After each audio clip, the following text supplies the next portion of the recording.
Good day, Malanday National High School. So, nandito na naman tayo for another lesson which is lesson 3.1. So, sa lesson 3.1, kadugtong lang siya ng lesson 2.4 which is pizza recipe. Sa 3.1 naman, lesson 3.1 which is pizza recipe 2. So, ang gagawin lang natin dito is pa-follow lang din natin yung lesson 2.4 kasi hindi natin magagawa yung lesson 3.1. So, para magawa natin siya, maset natin siya, try natin tignan yung ating instruction para sa lesson 3.1 and then check din natin kung mayroon tayong maida-download na kailangan natin i-download. Okay?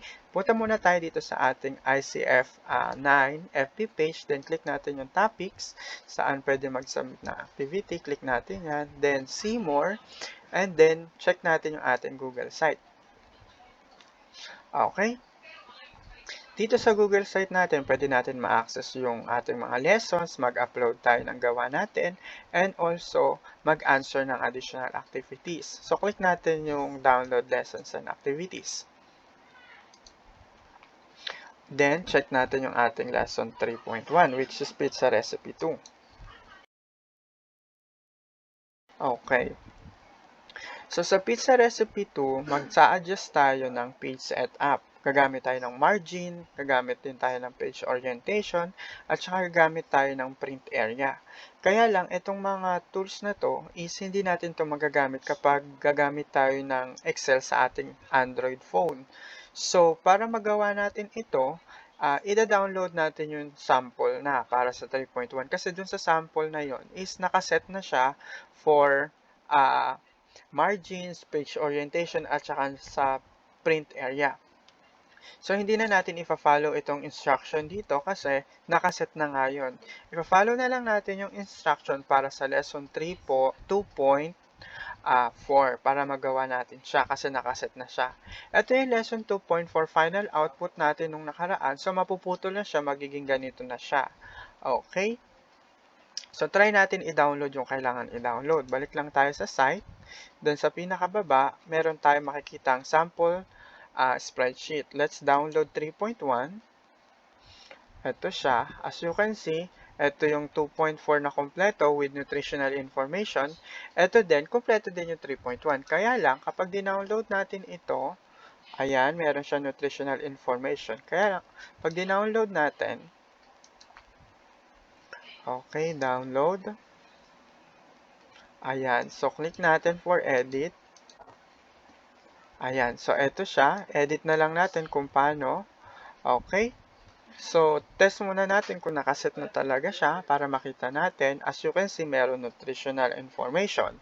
Okay, and then, isa-set natin siya, ipiprint natin siya for sample lang. Makikita natin, dito sa printed part natin, wala na yung nutritional information dito sa baba. So, ang gagawin na lang natin is to follow lesson 2.4 para magmukha siya ng katulad dun sa final output natin. Okay? So, para magawa yun, punta tayo ng lesson 2.4.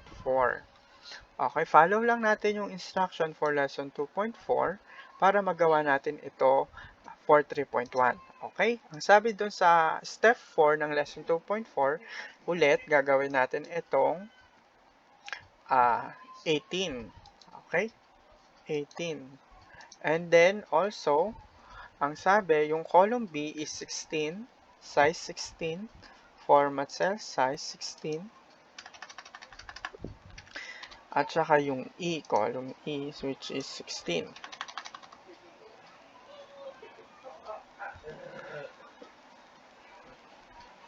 Okay, 16. Ayan. Next is, ito daw, yung title, gagawin natin itong color, red. Red. Font color, red. And also, thick border sa B3, thick border, thick border. And the rest of the ingredients is thick border. Ito din, huwag kakalimutan, thick border. Thick border. Okay, ayan. Then, next, follow. Right align daw yung C18.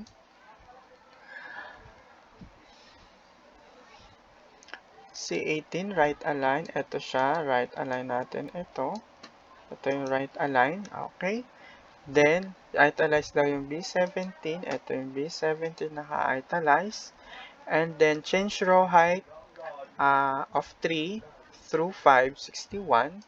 Yung row height daw ng 3 hanggang 7 is 61. Row height natin siya. Change natin format cell row height, which is 61. Okay. And also, row 7 hanggang 15, which is 16. 18 pala, I mean. And also, from 17 to 27, 18 din ang row height niya. Ayan. And then, yung height naman daw ng... okay, tapos na yung row 17. Yung step 5, hindi na natin ipa-follow kasi okay na siya. Wrap text na lang natin itong B3, wrap text. Okay, ito din, wrap text. Wrap text. Wrap text. And then, wrap text. Wrap text. Oops, sobra ito. Ayusin natin. Tanggalin natin yung pizza. Mali spelling. Ayusin natin. Pizza. Okay, ayan. Next is, ganun din sa H, konting adjustment lang. Hindi na natin kailangan i-follow yung iba. Okay. Okay, ang sabi dito, step K na kagad tayo. Change the width of column 8 to 9. Column 8 to 9 daw.